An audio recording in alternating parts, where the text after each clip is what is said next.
Ohio State Highway Patrol officials say that 2 pilots, 7 passengers of a 10-seat Hawker H-25 small jet were killed. The plane clipped a utility wire and crashed into a 4-unit apartment building Tuesday afternoon in Akron, Ohio.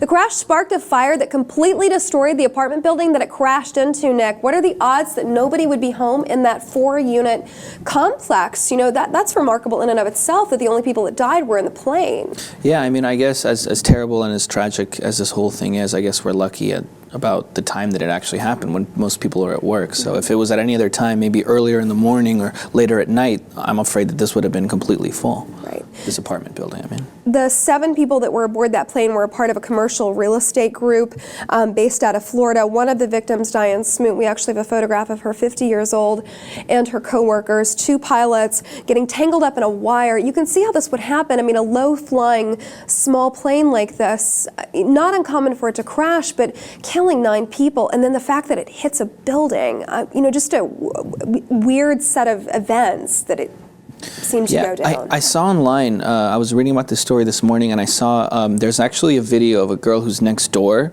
to this building that it crashed into. She's taking a Snapchat. She's like talking, and then all of a sudden, yeah, you hear it coming, and then the explosion. I mean, you guys should check out the video. Just type it in, you'll find it. But that kind of gives you a sense of what's going on, although you don't see directly what happened. And how fortunate that it didn't hit her building, it hit the one next to her. God, I mean, imagine if any of those people stayed home from work that day. Maybe they felt sick, or maybe they were late or something. God, everything could change so quick.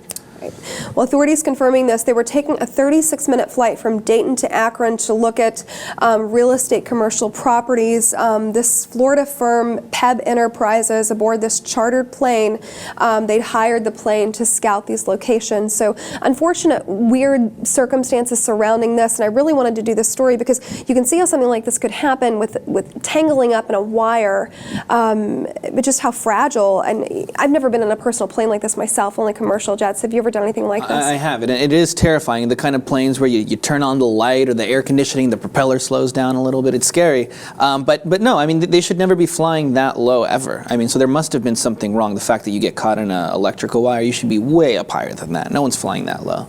No distress calls or anything. No distress calls. So they didn't. That says to me that they didn't anticipate it coming. That it happened pretty quickly. Anyway. 2 miles outside the Akron airport, this plane going down, killing 9 people on board, striking that apartment building, completely burning it to the ground. Nobody was home, thank goodness, when that happened. But what a tragedy, Nick. Yeah.